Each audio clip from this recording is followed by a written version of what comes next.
जेवले का सर्व?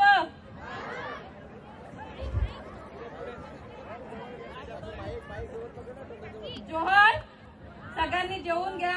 प्रथमतः मला इथे ह्या स्टेजवर बोलण्याची जी संधी मिळाली त्याच्यासाठी मी सगळ्यांचे आभार मानते। आणि पहिली गोष्ट, जो कपाशी ग्रामपंचायतीतले जसे की पुरुष आणि जास्त मोठ्या प्रमाणात महिलांनी जेवढा इथे सपोर्ट केलाय, प्रत्येक ग्राउंड साफ करणं किंवा छोटंसं ते घर तयार केलंय त्यांनी, तिथे सगळे आपले देव दाखवलेत किंवा ज्यांनी तारपा तयार केलेला आहे, ह्या सगळ्यांचे मनापासून आभार। आणि ह्या मुलेच मी आज ह्या स्टेजवर उभी आहे।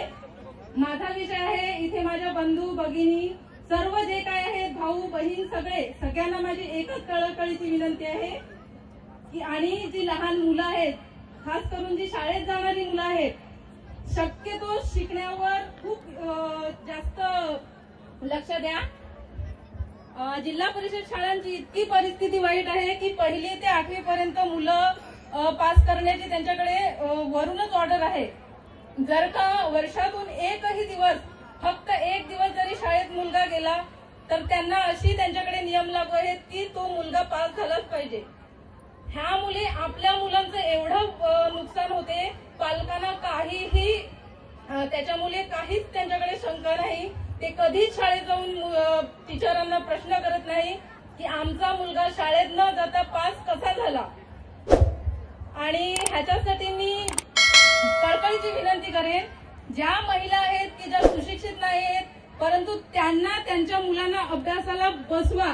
तुम्ही सांगू शकता एक शब्द की मुलांना अभ्यासाला बसा, नसेल कळत नुसती वही घेऊन बघा काय लिहिलंय काय नाही, तुम्हाला स्वतः कळेल, थोडंही कळेल।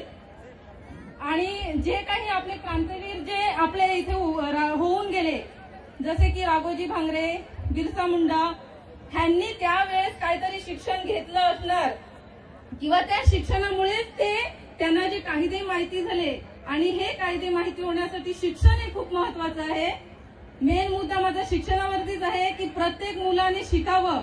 8वी पर्यंत साहजिकच मुलं पास झाल्यानंतर 9वीला गेल्यानंतर मुलं नापास होतात। प्रत्येक मुलगा नापास झाल्यानंतर पुन्हा परीक्षेला बसत नाही, क्वचित मुलं बसतात, पण जास्तीत जास्त मुलं कंपनीमध्ये कामाला लागतात।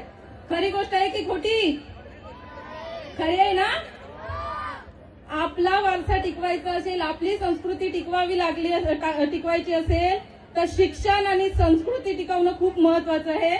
त्याच्यानंतर जसं की आपण बोलतो की एखाद्या कुटुंबाचा वंशाचा दिवा, जसा की वंश चालवणारा हा मुलगाच असतो, परंतु संस्कृतीचा जो आपला वारसा टिकवायचा असेल तर पुरुष आणि स्त्री ह्या दोघांचीही गरज आपल्याला इथे भासते। आणि जसं की आपण पुरुषाला महत्व देतो तसं स्त्रीला सुद्धा महत्व द्या, मुलीला चांगलं शिकू द्या। आजच्या दिवसांमध्ये मुलगा हा फारच कमी शिक्षण घेतो, मुलगी खूप चांगल्या प्रकारचं शिक्षण घेते।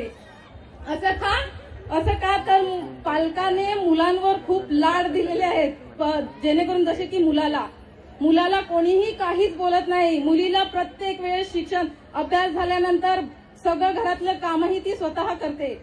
पण मेन मुद्दा तोच आहे माझा की सगळ्या पालकांनी, जसं की घरातल्या ज्या मुलांच्या आया असतील, बाबा, दोघांनीही मिळून मुलांच्या शिक्षणाकडे खूप मोठ्या प्रमाणावर लक्ष देण्याची खूप गरज आहे। आज आपल्या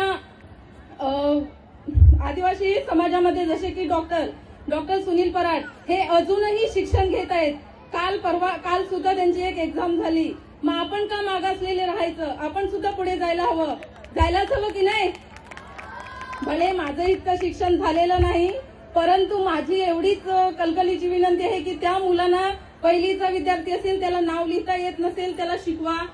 आई जरी येत नसेल आणि जर का मी त्याला शिकवू शकले, आई जरी लिहिता नसती येत आणि त्याला मी शिकू शकले, मला खूप आनंद होतो की माझ्या ह्या मुलाला आई सुद्धा वाचता येते, ABCD सुद्धा वाचता येते, आणि हेच खूप गरजेचं आहे।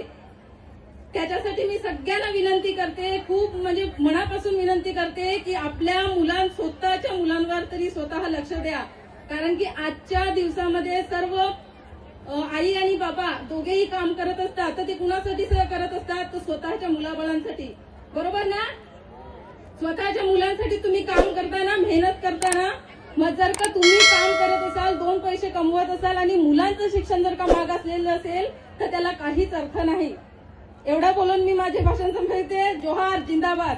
जोहार. हा खूप गंभीर प्रश्न आहे, कारण की ज्या जिल्हा परिषद शाळा आहेत त्या कुठेतरी नामशेष होण्याच्या मार्गावरती आहे आणि हे खरं शिक्षण आहे.